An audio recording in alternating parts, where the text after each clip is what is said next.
श्री दत्तप्रबोध अध्याय 30 नरकाचे वर्णन. अध्यायाला सुरुवात करूया. श्री दत्तात्रय म्हणाले, माते, पापी, दुर्जन, दुष्टबुद्धी, कामी, क्रोधी, मदमत्सरी असे सारे लोक नरकाचे धनी होतात.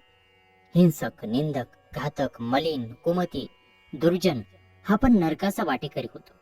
जार, चांडाळ, कपटी, अनाचारी हा तर स्वतःच्याच कृत्यानं स्वतःसाठी नरकाची वाट खोदून ठेवतो. पाखंडी, कृतकी, जल्पक, गुरुद्रोही, पितृद्रोही हे तर प्रत्यक्ष नरकाशी संग करून असतात. साधू संत सज्जनांची कुचेष्टा करणारे नरकास प्राप्त होतात. दुबळ्या अशक्त लोकांना छळणाऱ्यालाही नरकाची वाट ठरावी लागते. मन मानेल तसं बागावं लागतं.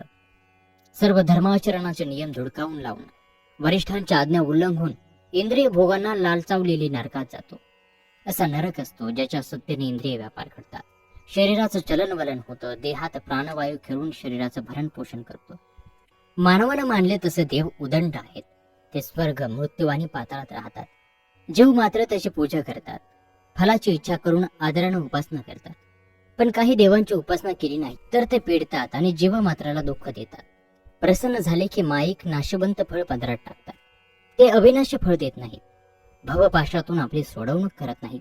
उलट माईक फलानं त्यात अधिकच गुंतलं जातं.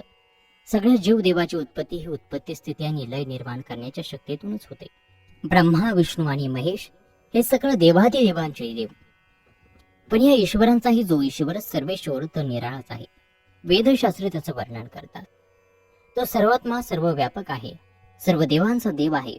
त्या देवाची, त्या सर्वेश्वराची ओळख फक्त एक सद्गुरूच करून देतो आणि सद्गुरु कृपेनं अविनाशी पद प्राप्त होतं. जन्म मरणाची अवतंकी खोडली जाते आणि सौबोधानं त्रितापाचा नाश होतो. आता ऐक, विद्वान कोण?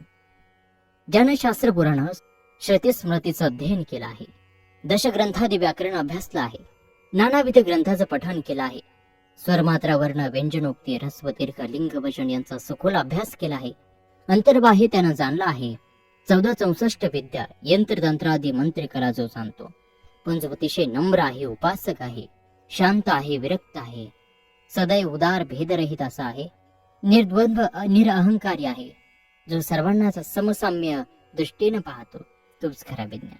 आता मूर्ख म्हणजे काय ते पाहूयात. मूर्ख म्हणजे जो सातत्यानं असंगाचा संग करतो. जनरीती, लोकाचार, रूढी परंपरा सर्व जुगारून देऊन योग्य अयोग्याचा विचार न करता मन मानेल तसा वागतो. आपलीच सतत टिमके वाजवून घेऊन दुसऱ्याला दोष न देतो.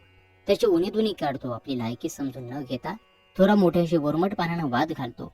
दुर्व्यसनात, दुरुक्तीत, दुष्कर्मात धन्यता मानतो. तो खरा मूढ, तो खरा मूर्ख. ह्या मूर्खाला धर्माची चाड नसते. अतिशय निर्भीड, लोभिष्ठ, निष्ठुर असे दुर्गुण त्याच्या अंगी बसत असते. ही मायेची काया लोभामोहांनी पोजून शेवटी एक दिवस ती नष्ट होऊन जायची हे ज्याला समजत नाही तो खरा मूर्ख. मात्र तुझा प्रश्न होता संन्यासी कोण? आता ऐक. 14 मुळींचा जन त्याग केला आहे. लोभमोहाचे पाश जन तोडले आहेत. जो आपल्या देहाविषयी संपूर्ण उदास आहे त्याला संन्यासी म्हणावा. नाहीतर शिखासूत्राचा त्याग करून, भगवे वस्त्र परिधान करून, दंड कमंडलो हाती घेऊन संन्यासी होता येत नाही. शिखासूत्रांचा त्याग केला म्हणजे मनातल्या वासनेचा त्याग करता येईलच असं नाही.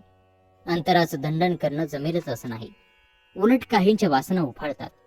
भगव्या रंगाचं वस्त्र परिधान करून लोकांच्या डोळ्यात धूळ फेकण्याचा कार्यक्रम सुरू होतो. मठाच्या नावाखाली सर्व विषय उपभोगांची सोय करून घेण्याची वृत्तीही निर्माण होते. असा हा भोंदू संन्यासी खरा संन्यासी नव्हेच. ज्याला अपरोक्ष ज्ञान आहे, ज्याची वृत्ती समाधानी आहे, ज्यानं फळवासनेचा त्याग केला आहे आणि जो स्वस्वरूपाशी सदा मग्न आहे, निजात्मरंगी रंगला आहे, तोच खरा योगी, तोच संन्यासी. जागृती, स्वप्न, सुषुप्ती आणि तुर्या या 4 अवस्था ओलांडून तो 5व्या अवस्थेत वस्ती करून असतो आणि सतत त्याचा अभ्यासही करत असतो. असा जो अद्वय मानसी अभ्यासी तोच खरा संन्यासी. योगीराज त्याला भगवस्त्र, दंड, मुंडन, सूत्रत्याग, भस्म विलेपन काहीही लागत नाही. आता प्रवृत्ती म्हणजे काय पाहूया.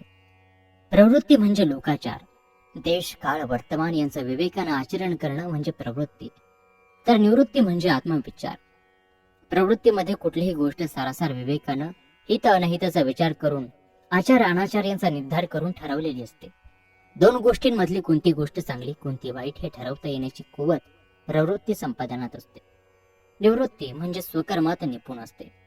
स्वस्वरूपी सावध असते. सत्वरूपी रममान्य असते. जेवढं जेवढं प्रशस्त असेल तेवढंच ग्रहण करणारी आणि अग्राह्य त्याज्य ठरणारी ती निवृत्ती. आता ग्राह्य म्हणजे तरी काय? देव, द्वेष, गुरु यांची सेवा करणं, स्वकर्म, दया, धर्म याबाबत दक्ष असणं, सत्संगाचा लोभ धरणं, स्वकुलाचार पाळणं, आहाराबाबतीतील पथ्य विषनिषेध पाळणं, व्यवहार चोख असणं, कथापुराणात भजनात मन रमवावं, अतिथी अभ्यांगताचं स्वागत करावं आणि रंजल्या गांजलेल्यांना अन्नदान करावं, त्यांच्या आत्म्याची आपल्या कुवतेनुसार शांती करावे, तीर्थयात्रा कराव्यात, व्रत उद्यापन आणि यज्ञयाग करावे, पाचही आश्रमात आत्मविचारणा करावी, भक्तिभाव बाळगून वैराग्याला अनुतापाला सामोरं जावं, हेच प्रपंचसार म्हणून परमार्थपर व्हावं, सर्वांभूती नम्र होऊन ब्रह्मैव पाहायला शिकवावं, म्हणजेच ग्राह्य होय. अग्राह्य म्हणजे ज्याच्या मनात अहम बुद्धीचा भयंकर प्रादुर्भाव झाला आहे, विकार आणि विकृतीनं जो पछाडला आहे, ज्याच्या मनात कुभावना आणि कुतर्क या विषयांखेरीज दुसरं काहीच नाही, द्वेष, निंदा, कुसंग ही ज्याची लक्षणं आहेत, कुतंत्रानं वागणं, कुमंत्र पुटपुटणं आणि अज्ञानाला कवटाळणं हा त्याचा स्वभाव आहे, जो विषयासक्त आणि इंद्रिय चेष्टेत मग्न आहे, वल्गना करणं, वात्रटपणानं वागणं, पित्याचा, गुरुचा, वडीलधाऱ्यांचा अपमान करणं, विक्षिप्तपणानं वागणं हे सारं ग्राह्य आहे. आणि याच बरोबर श्री दत्तप्रबोध ग्रंथातील हा 30वा अध्याय या ठिकाणी समाप्त होत. पुढील अध्यायामध्येही अशा प्रकारचं निरूपण आलेलं आहे, तेव्हा पुढील काही दिव्य अध्याय पाहायला ऐकायला विसरू नका आपल्या समीर फॉर मराठीवरती. चला तर मग पुन्हा भेटूया पुढील 31व्या अध्यायात. तोपर्यंत नमस्कार, धन्यवाद, श्री गुरुदेव दत्त.